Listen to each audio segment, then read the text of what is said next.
How do you take a company social media account and grow it from this to this? Growing a company social media account is incredibly hard, and most companies struggle to even get beyond 1,000 followers, let alone 100,000. And the problem is most social media advice out there is aimed specifically at content creators or people looking to create a personal brand. That isn't necessarily going to work for people looking to grow a company page. Well, in this video today, I sit down with Shannen Pollard, who's the social media lead at Flexer. And Shannen provides some really fascinating insights here as somebody who's been with the company from day one and literally helped take Flexer socials from 0 followers up to over 100,000 combined followers across platforms. We dive into everything from how to address the different nuances of specific platforms like TikTok, Instagram, and LinkedIn, to how to come up with truly creative ideas that are going to help you stand out from the noise, how to know where to focus your time and attention with limited time and resources, and even how to balance between optimizing for engagement and followers,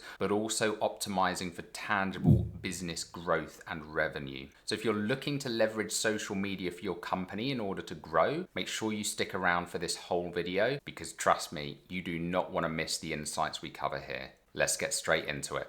Hey.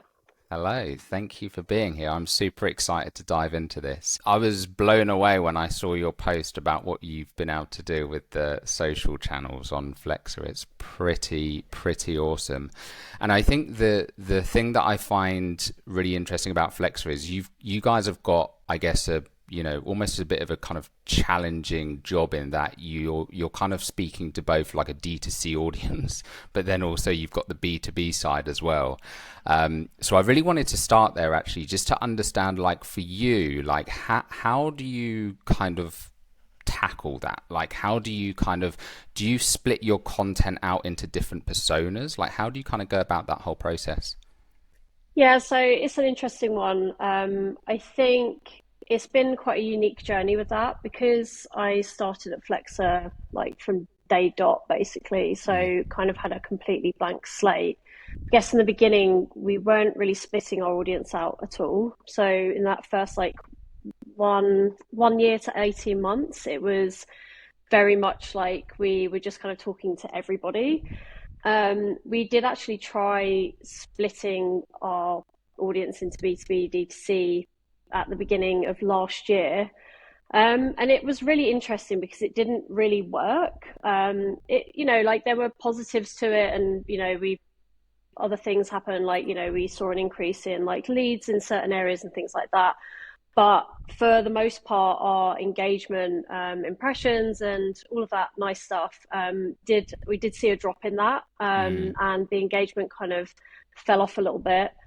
So we kind of discussed the fact that actually, because we're in HR, our B2B and D2C audience are kind of the same people. And obviously, as you said, like because of how Flex's product works, obviously we've got jobs and flexible companies for candidates, and then we're also working with employers to help build up their employer brand, develop their employer value propositions and things like that, and get them showcased and put out there in front of candidates. So we've got two completely different sides of the business. But what we found is that a lot of the HR and recruitment people that follow us actually really enjoy our D2C content. And, obviously they're D2C as well, they're candidates, they also look for jobs. And I think it was a benefit for them to see how we communicate with our D2C audience.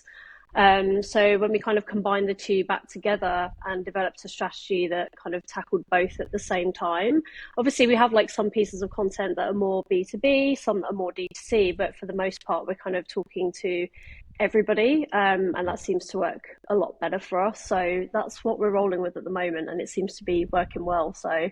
That's super interesting, actually, because it's a really good point. Like, I hadn't really considered that, but I guess actually, even for the B2B proposition, it's probably quite interesting for them to see the way you're speaking to ultimately, their team or like because it's kind of like they're probably getting to know a bit about, oh wow, that's how our team feel, when you make these like memes about like pizza and stuff, like Pizza Fridays and things, like they're probably seeing that thinking, oh shit, we do that. So it's Yeah, almost like giving them value, but in a kind of funny way. yeah, It's quite interesting. it's almost a bit backhanded Yeah. because it's like we're kind of, having a laugh and poking fun at a lot of things. And yeah, I think it's kind of like you said, a way for them to sort of be like, oh, like we do that, or maybe we should talk about changing Mm, that. And seeing how our D2C audience responds to our content as well, I think is obviously like, really insightful for them too. So mm. yeah, it's an interesting one. Yeah, interesting. So give us a breakdown of like, so you mentioned about like the first kind of, 0 to 18 months or whatever it was. Like what have you noticed like from, 0 followers to crossing that 100K across, all of your socials? Like what are the kind of milestones or the lessons, the failures, like what are the key milestones in that, or the kind of points where you've had like a revelation or realized something that's kind of unlocked more growth? Yeah, so I think really the key thing is because we are on a lot of social platforms, and obviously in the beginning we were kind of just throwing stuff at the wall and seeing what sticks. And we've now kind of realized what works on different platforms. And with that, we've had to we tailor our content to our different audiences because obviously our audience is different on each platform. So LinkedIn is a little bit more serious. I wouldn't say that we take any of our socials seriously, to be honest. Like we're not a Yeah. very formal brand, but LinkedIn obviously talks about important issues actually related to HR and recruitment.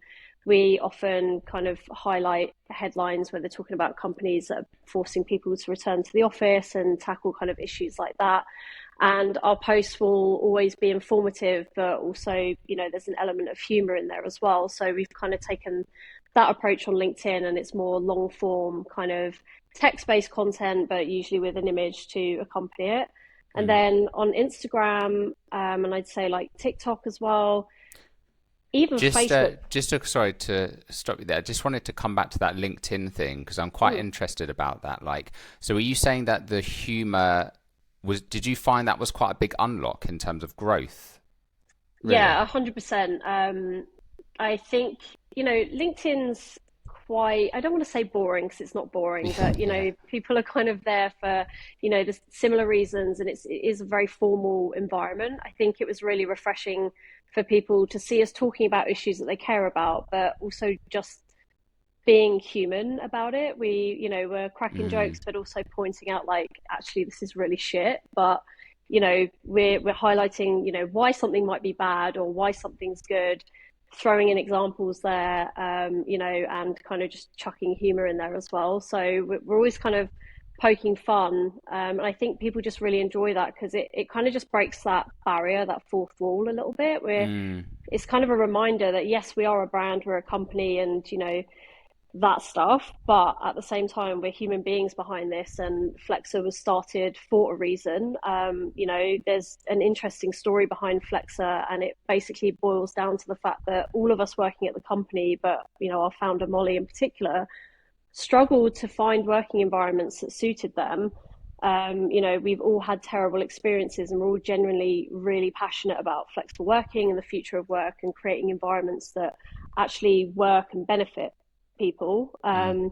So, I think it's just nice for people to know that there are human beings that actually care about these things behind our Yeah. content. We're not just chucking, like headlines out there and then always reverting it back to, oh, by the way, this is our product and this is what we do. Like telling people that they need to click on things and check out this product and buy this. We're always Mm. focusing on the issues at hand, and that's always how we've attracted people in. Yeah, just with that Yeah. connection through those issues. I love that. I think that's so interesting because it's one of those things, isn't it? Like people, like with LinkedIn, it's kind of this like, oh, I have to be professional on LinkedIn. Like that's always but Yeah, it's almost like what you're saying there is it's like, it's the very fact that you've kind of had like almost like a pattern interrupt, right? Of yeah, like, it's just, it's different from what everyone's used to seeing. And I also want to highlight as well, because I think this is a really important piece because, I'm sure there'll be people watching this or listening to this thinking, oh yeah, but we work with, very large, serious corporations, but you guys have got some huge, conglomerate clients, right? Like companies like Mars and things like that. It's Yeah, not like you're just working with these little niche startups. And I think that just goes to highlight, like, to your point, we're all human.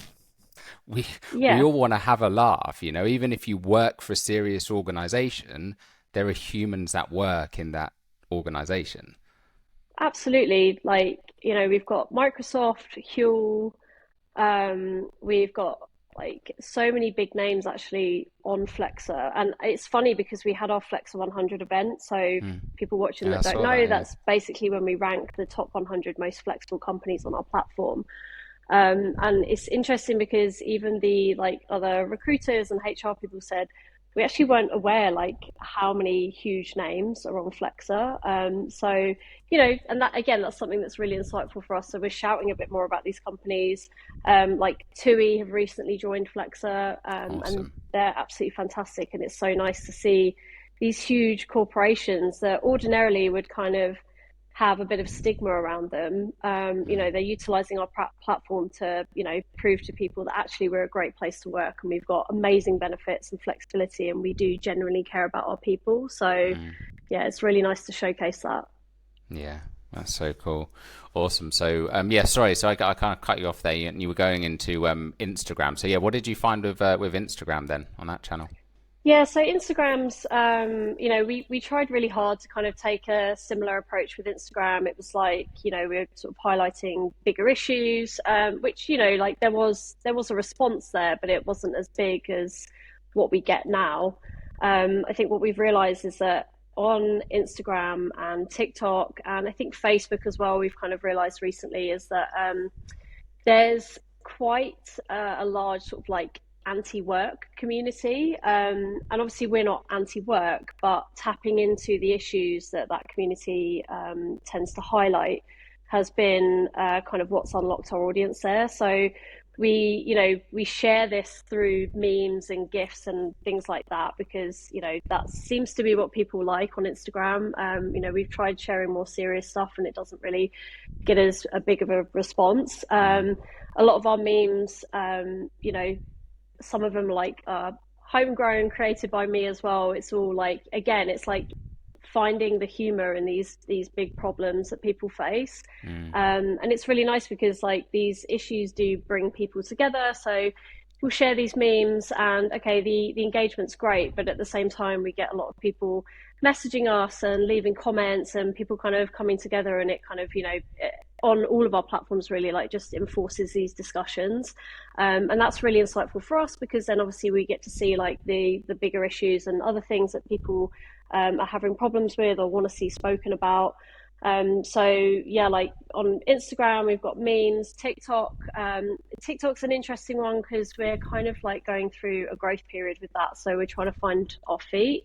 Mm. When we first started on TikTok, I think in like 2021, we took the typical like humor approach and we were kind of just like jumping on different trends and taking that kind of approach with things. But it only got us so far, and we sort of hit a ceiling where, okay, like we were getting a lot of views, and likes and response on some videos, but a lot of what we were posting, obviously, where we were just jumping on trends and kind of it was like the same old content that people were seeing. Mm. I feel like we were kind of missing a trick there, and actually, it wasn't really beneficial to us or our audience because we weren't really offering anything of value. We've recently been doing a 100 days of TikTok trial where we've basically been using it to spotlight the companies on our platform. And again, like we've had a really interesting response with that. Some of the videos have done really, really well, and they are the more informal, like just here to have a chat kind of videos. And then the ones are a little bit more formal and perhaps seem a little bit more like an ad, as expected, like haven't performed very well at all. And yeah, they've been the response to that. The reaction has been very mixed. So Mm. we're kind of I'm at a stage now where we're going back to the drawing board with TikTok to figure out like what our new strategy is because okay, like audios, trending pieces of content are great. I love TikTok, and I'm always desperate to kind of jump on that stuff. But I think it's not really working for us in the way that we'd like. And TikTok is a hard one to crack. But Mm. so Instagram, we've kind of found our feet a little bit. Yeah. TikTok, similar audience, but obviously completely different response with the type of content. So we're in a phase at the moment where we're trying to figure that out. What's the Um, split at the moment? Is LinkedIn's the your biggest audience, right? And then Instagram. yeah, so we have I think just over like 70,000 followers on LinkedIn at the moment. So Mm, I mean that's where our socials kind of began. That's where everything began really. mm. And so we've kind of expanded out from that platform. Um, Instagram and Facebook, yeah, it's been a mission, especially like algorithm changes and things like that, all that fun stuff that comes with meta platforms. It's been an interesting journey, but yeah, TikTok in particular has been a really tough one to crack, and I think it's really hard because obviously there are some brands like Duolingo, for example, and Yeah. Ryanair who are just so out there, and that Yeah. works for them. But we're dealing with such sensitive issues a lot of the time. We can't really take that same approach because, yes, we can make light of things and, some of this stuff is funny. But, when we're talking about like gender equality and, disability access in workplaces, Mm, there's only so far we can take it. And we have to be obviously really careful because, we're not trying to, these businesses that are making these mistakes, we're not trying to oust them and, kind of put them in a corner and be like, don't go and work there because they're absolutely terrible. yeah. It's just that there are some changes that need to be made It's at kind of more those like tongue in companies. cheek, kind of. Yeah. Yeah, so, we kind of have to poke fun, but not, have not go too far. So yeah, it's really tricky because obviously TikTok is such a controversial platform in the sense that it really is a place for people to air their views and opinions very openly. Mm. And that kind of stuff is always like very well received. And I am going to be trying like some longer form pieces of content where I am going to start talking about some of these issues. But I think we're going to have to take like a slightly more serious approach than perhaps we'd like to, and work our way up from there. And kind of yeah, just inch a little bit in terms of like humor and see how we get on because yeah. So I think that that kind of brings up a really interesting question. Like, how do you think, because I guess this is, and this is a challenge for a lot of companies and brands out there, right? Is it's always a question of like how much kind of time and money can we afford to put into these socials? Like there's only so many hours in the day. Yep. So when you've got, like LinkedIn, it's your biggest platform, how do you guys kind of internally think through that? Like, okay, we've only got so many hours in the day. Where are we going to commit our time? And when is the is there a right time to completely drop a platform, or do you kind of, you know, just keep it, but you kind of put it on slow burn? Like how do you think through that?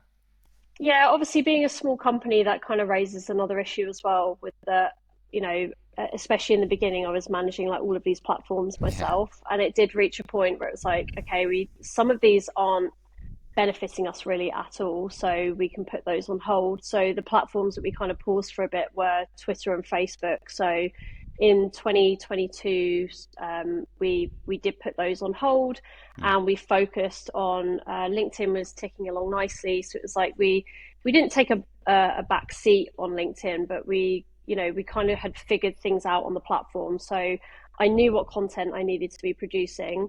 I wouldn't say there's really, I mean, all of these like Sprout Social and Hootsuite and things like that. They release these reports. And it's like best time to post is this and this. Mm. I've, I mean, I would say that's true in some instances, but a lot of the time, I honestly don't think the timing matters too much. I think it's more about the value of the content that you're putting out, and you do really have to think about the value it's giving your audience, but also how it's going to benefit us, our Yeah. company, at the same time. The approach we're going to take, the platform that we're on, and how that dictates the approach that we take with it, and all of those different elements. So I'd say it's ultimately the value that the content offers and the quality of it. I think we've chucked memes on LinkedIn before and they've like completely bombed, but then the ones that we've posted and actually tied to a headline or a piece of content and written a post about it, they've done really well. So figuring out that approach, providing value to people, and with that, I'd say consistency is really important. The I think the best thing we've done on LinkedIn and just what's worked so well for us is the consistency. Not a lot of brands show up on LinkedIn a lot. They'll post like once or twice a week. There are some that post like once a month.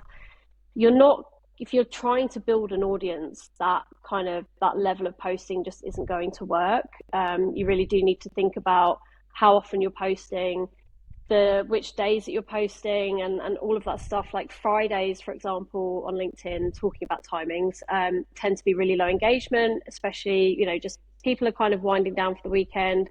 A lot of people work a 4-day week now, so we find that we don't get as much engagement on a Friday. Mm. Mondays tend to be a little bit slow as well. We've kind of, figured that that's because people are actually engrossed in their work a little bit more and aren't focusing as much on LinkedIn. So Tuesday, Wednesday, Thursday, we post at like 10 a.m. in the morning, 1 p.m. in the afternoon, and there's been like occasions where we've squeezed in other pieces of content between that. But yeah, I think just really thinking about what you're putting out there and being consistent with it is so key. It really is. Like, I can't say enough like how much the consistency especially just helped grow our audience so much, because we were just all over people's feeds all the Yeah. time. Like we didn't stop talking, and we don't stop talking. We're always jumping on like the latest trends and things that are being spoken about and putting our voice out there. And our voice is also our audience's voice. So, I think people really appreciate that as well. So yeah, that consistency has just worked so well.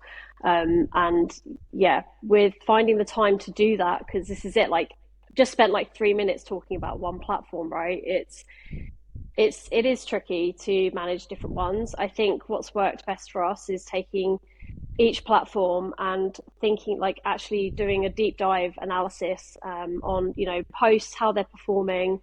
In that first instance, it's like fine to kind of throw stuff and see what sticks, like experiment. That's the best thing about social content, is the experimentation. Mm. But make sure that with that experimentation you're actually analyzing what's working and what's not, and then testing pieces of content that worked well, making slight changes and seeing why that performed better, A performed better than B, and things like that. Yeah, just making sure that you're kind of being very analytical with it, as well as having fun with that content. So for me, yeah, I took each platform like one at a time. So grew our LinkedIn up first. Everything else was kind of just ticking along, and it was like, okay, LinkedIn's doing great. I know what I need to post on there now. Now I want to have a look at Instagram. So worked, on Got Instagram and it. figuring So that once out. you've got like a rhythm on one Yeah, platform, you kind of understand the nuances, what's working, what kind of content, you can then start. Okay, that makes yeah. sense. And it can be frustrating, because obviously algorithms change and things Yeah. happen sometimes. Like we had a period last year where LinkedIn just completely tanked for like, I think like a month, and it was awful, because we're scrambling around trying to figure out what was going on. And then you kind of had to reconfigure everything, and it was like, okay, this is no longer working anymore, but this is working, and you kind of have Mm. to. I was Go going back around to the hunting for drawing board. things like what's changed on the LinkedIn algorithm, and trying to like figure out what was going on behind the scenes. So yeah, Yeah. it can be tricky.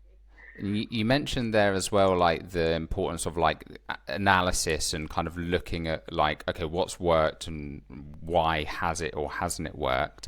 How do you? Because obviously there's I guess there's kind of, I mean, there's always different ways of looking at data, and this is a tricky thing about analysis, right? Because on one hand you've got like, okay, this has got great engagement, but then there's like, in terms of like a, what's the word, like quantitative and then qualitative kind of metrics, right? It's like, okay, we've got good engagement, but is it the right people? And or another question of like, is it bringing us results? Is it bringing us leads? Is it bringing us revenue? How do you kind of go about that without, because this is, I think one of the challenging things is like sometimes what you see companies doing is they try and optimize for like revenue and leads too soon, whereas as Yeah. we know, like socials, like a lot of this, it's a long-term play a lot of the time, right?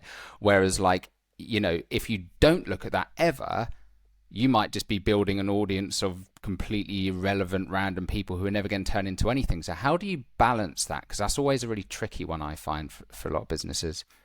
Yeah, we had a look at which platforms we were kind of interested in growing for the sake of growing an audience and having an audience there, and which Mm. platforms we wanted to get leads from and actually drive people to our Mm. site.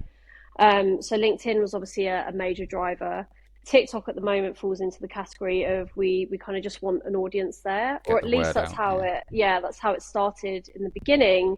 But we did grow up. We grew our audience on TikTok to like a couple of thousand, in like 2022. And we did like we just kind of had people there that found our content funny, but we weren't really driving them anywhere or kind of offering any like in-depth value, something that they could take away and actually be like, oh, I learned that from Flexer today. And then we found that when we started posting this year, about like companies and what companies are on our platform and why they're so awesome, we actually had quite a few followers like drop off because we were no longer like, falling into that humorous kind of just Mm. messing around category and, providing like fun content that pops up in the feed. It was more talkative and it was like about, companies that you should go and work for XYZ. And obviously not everyone's going to be too interested in that. So we're now in a tricky position where we've got to find the balance between that because we want to grow our audience and we want people to be, when they are in a position where they're looking for a job or, whatever they want to utilize Flexer for, our name is at the forefront of their minds. But at the same time, it's a platform we want to have fun with. And, obviously, like, as I said, like talk about these bigger issues that are going on with the future of work and flexible working and things like that. It can be really tough to find that balance. I think LinkedIn was like definitely the easiest one, but yeah, it's a journey is all I can say. Mm. Like it is a journey, and you do. I think I'm really lucky. I was managing Flexer Socials completely alone for a long time, and then now I've got a team helping out. We've got Louisa, who is our paid like ad specialist, and she is amazing, and she and I work very closely together to ensure, she's also managing like traffic that's coming to our website. So we are constantly in communication with like, okay, how many leads, where are they coming from? I'm also tracking that on my end, and we're tracking all of this in like a huge KPI sheet that we've got and Mm. data sheet about all of it. Like that's so important. And then I can also access that sheet to, see like the sales KPIs and, any they're like lead drivers and things that are happening there as well. And I can see how that correlates with our content. So it's like, I think people forget. I think there's like you said, there's two like buckets. I think there's people that just want to be on socials for the sake of it, for growing an audience, which is fine. Yeah. And then there are those that kind of just want it to build revenue and, drive leads and traffic to the site and kind of those more techie pieces. Um, it's really important to do both Yeah. and to know when to do each of those things because I think like last year, as I said, like when we split our audience B2B, D2C, we'd done like so well on the D2C front, we decided to focus more on B2B. Mm. And even though we had more leads coming in, and we were seeing like great benefits on like the revenue side of the business, our engagement and our social traffic dropped quite a lot, and our follower growth slowed, quite significantly, which is not what we wanted. So Mm. then it was okay, back to the drawing board and finding that balance of okay, so we want to highlight what we can do and what we can offer, but our best bet was to talk about the issues that are actually affecting people and why they would use Flexer and that more emotional response to our company and our products rather than just a transactional thing. And that's, worked a lot better. Mm. Yeah, I noticed actually when I was having a look through your LinkedIn the other day, you've got a really nice split of like the kind of like you say the memes and gifs and the kind of humor, but then you've also got the webinars where presumably you guys can generate a lot of like B2B leads and stuff as well. Yeah. So yeah, I like that you've kind of got that good split there, and I really love that. I want to come back to you mentioned about like working very closely with your paid ads manager. I think that's like such an overlooked piece. I always find myself saying this to businesses because it's like that relationship, it's like, you need they need to rely on you to inform them of like what's happening organically, and you can also find out from them, because like you say, like sometimes if the algorithm throws a wobbly, that doesn't necessarily mean that a particular piece of content wouldn't have worked. Yeah. And you can potentially use paid budget to kind of prove something out. So can you tell me a little bit more about how that dynamic works? Like how do you guys kind of share your findings and learnings to, I guess, inform each other's strategies and content direction? Yeah, so I think one thing Flex has done really well is that the culture we've created and the remote environment, because we are a remote first company, we do have an office, and there's a few people based in London that utilize that space, but for the most part we're a remote team. And one thing we've done from the start is like transparency is key. Like it's so key. Everyone has the opportunity to be involved in every area of the business. We all have that visibility. We all have that opportunity to get involved. And so Slack is constantly buzzing with activity, which sounds like it would be a headache. And I won't lie, like some days it is, and I have to mute it. But it's great to be able to have those conversations. On top of that, we have like our monthly meetup where, everyone at the company will get together so that we can actually see each other in person. We utilize that time to brainstorm and talk about things that are going on in each team and each department, and how could this be impacting that, and we're kind of sharing ideas and analyzing our performance like as teams but also as a whole, and figuring out ways we can improve things that we're doing. And then within like the marketing team, so obviously like we have our own like Slack channels that we talk to each other in, but then we'll have like our marketing catch up every week, so that's led by our director of growth. And then we've got me, who does like all of our organic social content, and then you've got Louisa, who does our like paid ads and traffic. We've got Aqua, who's in charge of events, Priya, who's joined us recently, who's doing organic content like blog posts and newsletters and things like that. Everything on the website that's going up there is all her writing. And for us to be able to get together on those calls and each of us get the opportunity to go through, okay, this is what I've been working on the last week, this is what hasn't worked, this is what is working, I'm struggling with this is going really well, this is what I want to focus on for the following week. And we all get that chance. And then from those conversations, it's, have you thought about doing this? And we're all kind of pitching in and sharing ideas there. And that communication is just like so valuable. And then, as I said, like everything's being documented. We utilize Notion, and we have like a lot of Google Sheets that we're using to track a lot of data. We've got like the company-wide stuff and then just the marketing stuff. I'm then responsible for obviously tracking my own data and analytics, and everyone's responsible for doing that. And then, like you say, it's up to all of us to kind of make sure we're communicating with each other and sharing that. So every week we'll like share an update in the growth marketing channel, just so, hey guys, like this is what's going on, just so everyone can see, and they're able to look at that if they want to, and we can kind of pick out key things that we see that are going on, and how we intend to like tackle them if it's a problem, or what we intend to do more of if something's working. Nice. Yeah, I love that. I think that kind of getting that synergy between the team is like so underestimated. And just because, like you say, like you've all got different aspects where you can kind of learn from each other and kind of inform each other's strategies and stuff. So that's really cool.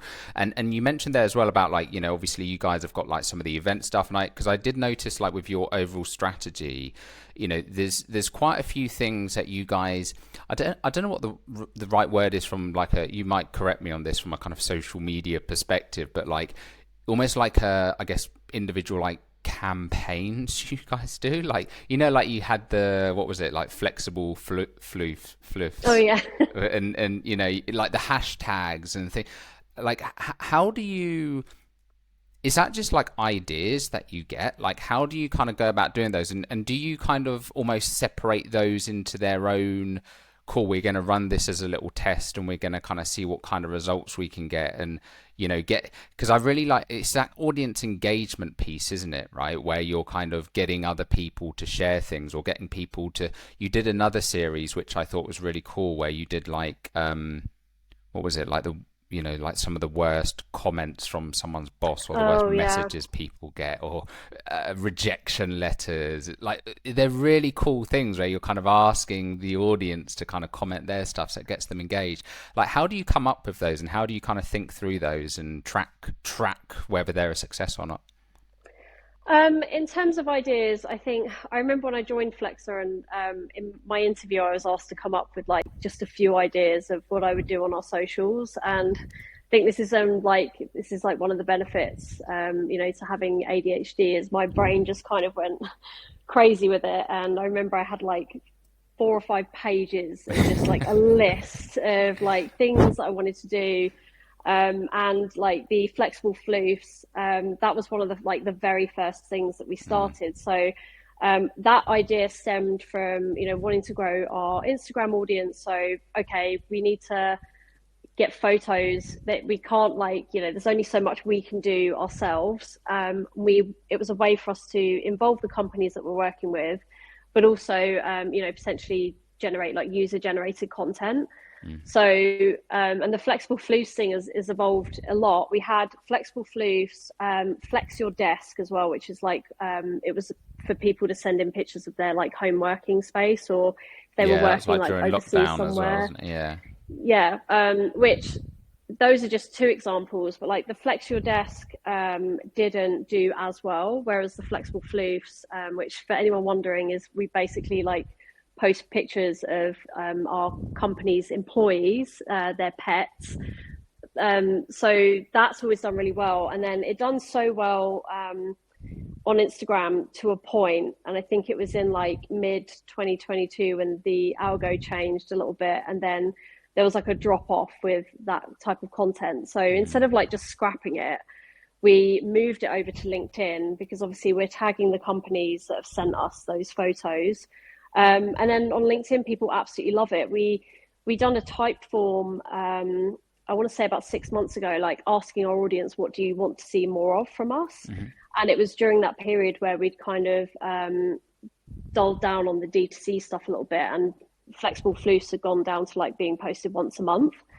And we had like 3 or 4 responses where it was like, anything that you want to add, like any more comments to whatever. It was like, yes, more floofs, please. Like, you haven't posted them in a while, we want to see them. So that's, so we brought them back, and then, they've been doing like really well on LinkedIn. So, I think just, again, it's kind of like, just don't be afraid to like have fun with your content. You can have fun with your content without it being rude or controversial. I think people kind of conflate like humor with controversy sometimes, and it doesn't have to be that case. So, we have like really light-hearted content like that. So we post floofs on a Friday, and it just always does really well, because I think it's just a nice break for people on their feeds for, a cute dog to appear. And usually we're sharing like multiple. So, I think, yeah, just it's nice. But yeah, those ideas are just kind of things we're always, I mean, I can't really pinpoint it, because we're always talking about ideas and things that we want to try. And, we do take inspiration from the brands, and also like influencers as well. And just in general, kind of looking at our content and what's performing, what's not, what could we maybe change.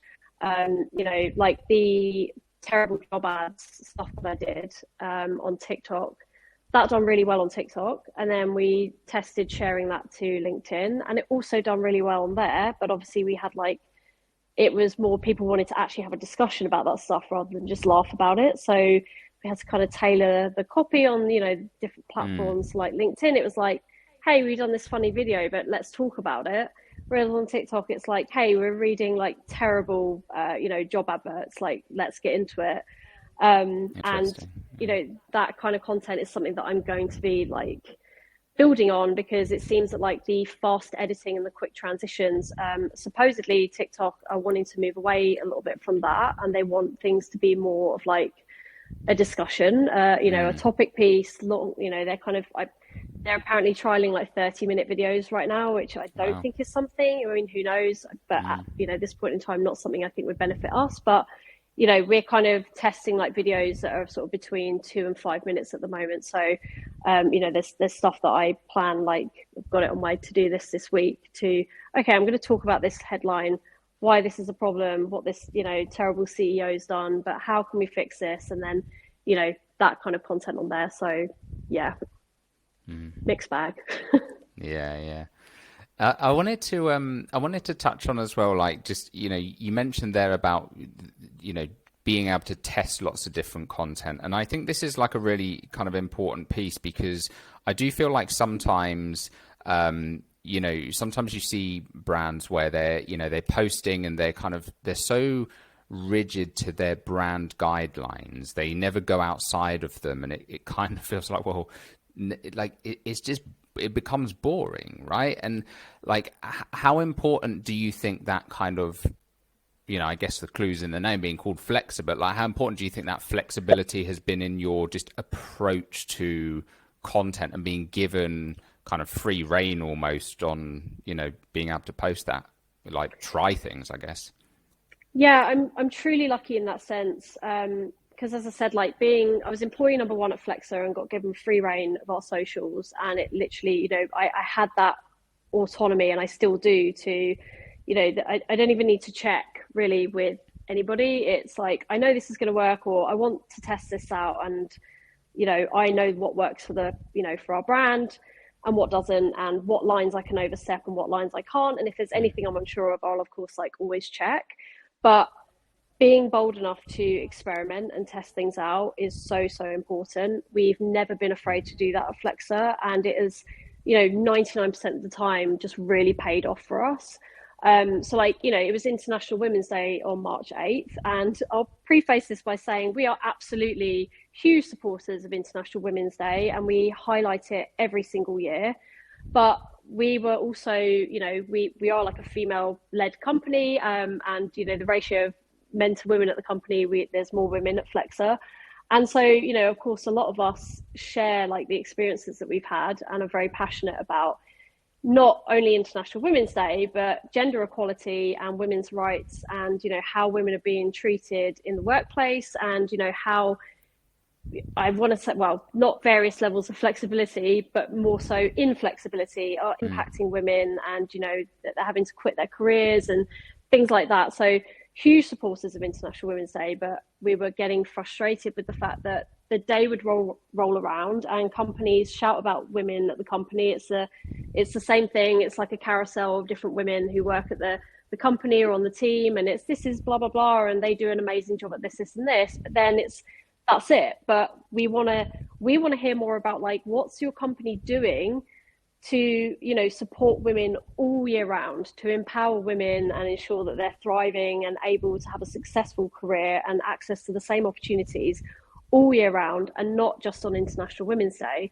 So something we did is I got Molly to send me over a quote about how she was really feeling about International Women's Day, and it was quite cutting.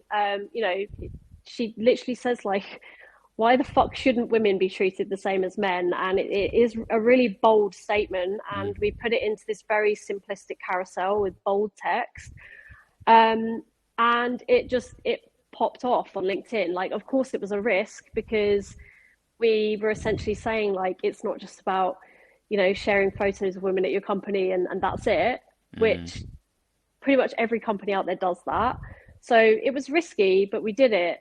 And it actually worked really well, because we got a brilliant response, and we had a lot of HR people leaders, recruitment leaders, CEOs, founders, cheering us on and cheering Molly on and saying, thank you. Like, finally someone said it, because a lot of people were like thinking the same thing. And that's just an example of like, yes, that could have gone like so badly. And we were totally prepared for, certain type of commenters to kind of come out of the woodwork on LinkedIn and start, trolling and leaving like just really awful comments. And over that period, like Molly posted a few things, and she did get like a terrible response from some people. But we're not scared of that. And I think there's a line to everything, but there's also like a happy medium where you can find something that will work without overstepping the line too much. Yeah, I think that's so important. Like, one of the things I've noticed with, any of the companies who really kind of get serious growth with their socials is like you kind of have to be willing to polarize. You have to, because otherwise you just kind of blend into the noise. So I think it's a really important point. And actually, like, one of the things I just really want to highlight here through all of this is because you've touched a lot on, like, the humor aspect of what you guys do, but I think and even to the degree of like flexible floofs, right? As much as it's a kind of like fun little hashtag, it is you're kind of touching on something whereby people love their pets and they want to be able to spend more time with their pets. It's not just like a random thing where you're just showing random dog pictures for no reason or whatever. Like,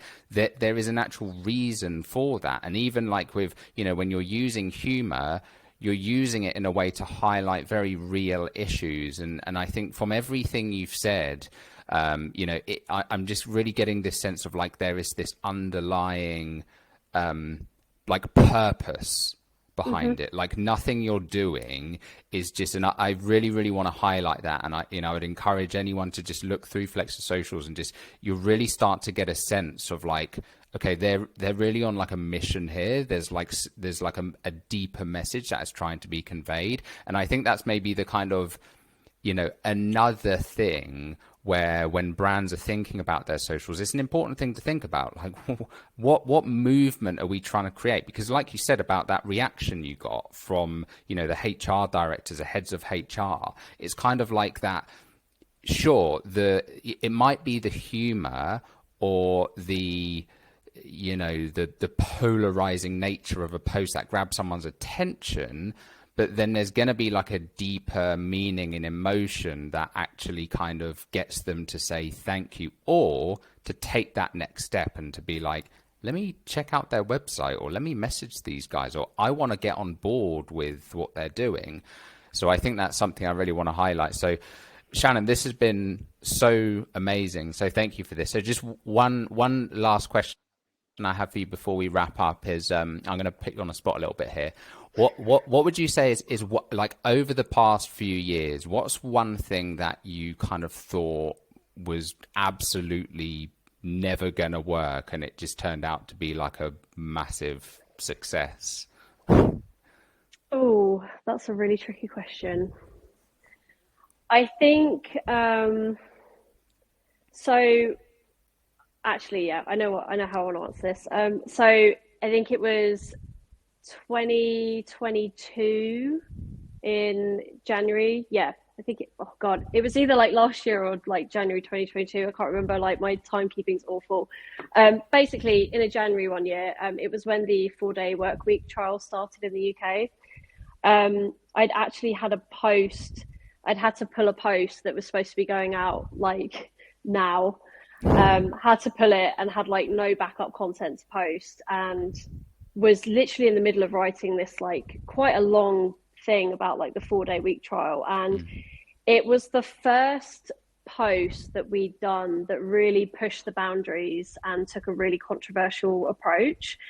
So I ended up like quickly finishing up this post, and it was basically talking about just the 4-day work week, and basically like calling out these companies and CEOs that didn't think it was going to be a success, and then putting our argument forward as to why it absolutely would be. And I didn't have any creative because obviously our designer is a busy lady and it's really tricky. So I ended up going in Canva and just I quickly got like this picture of a gravestone and stuck like this text on it that just said like 5-day work week, and our hook was like the 5-day work week is dead. And it was the first time we, with our language and our approach to like this issue, yeah, I'll have to try and find it actually because it would be interesting for people to see. It was a really controversial post, and it was really weird because I ended up like, because obviously I was in a rush, ended up posting it at like 5 p.m. on a Wednesday evening. So I was like, this is going to flop, no one's going to see it. Yeah. And I just remember our co-founder Morris being like, oh wow, that's got like 800 likes on it and it's been like 10 minutes. So it was like, oh okay, like where's this going? And it, within like less than 24 hours, it had reached like 140,000 Wowza. likes and like millions of impressions and views. And the comments were just like wild. We had so many people, like, obviously for the 4 day work week. And then we had so many people that were just like, this is ridiculous, like arguments going on in the comments. It was absolutely insane. Did Um, you actually tag you mentioned you were like calling out certain companies. Did you actually like tag these companies in there as well? Yeah, I believe we did. We've done like a couple of posts, so I can't remember if it was that we were definitely calling someone out. Yeah. And I'm pretty sure I did. I don't quote me on that because I could be Mm. wrong. But ever since then, we've taken like that similar approach that we've taken on LinkedIn has just always worked really well. And it's funny because sometimes we tag and sometimes we don't. Mm. I done one about Boots like a couple of weeks ago because obviously all the controversy with the forced return to office stuff that's going on with them. And again, that post done like exceptionally well. Mm. And actually, it was people in the comments that were tagging the managing director. We hadn't tagged him, but they were all like, Wow. well, he needs to see this. So they all Yeah. started tagging him. So he's definitely seen it. So I don't think we'll see Boots on Flexer anytime soon, but hopefully. But I yeah, love that. so I mean, this that is just it. ties perfectly into what we were just saying there, right? About like that deeper, meaning behind what you guys are doing, and being willing to almost like stick your neck on the line for that, to actually not just be posting socials for the sake of it, but like there being a real, like, this is what we stand for. I think that's just been such a kind of prevalent thing in this whole discussion. So, yeah, Shannen, thank you so much. So, where just before we wrap up, how can people follow Flexer, and yeah, where can people kind of find you if they want to learn more about Flexer? Flexer is on pretty much every single social platform, but I recommend following us on Instagram, LinkedIn, or TikTok specifically. Our user is Flexer_careers. We're really easy to find, and yeah, all of our video content, you'll just see me sometimes wearing a wig, so you literally can't miss us.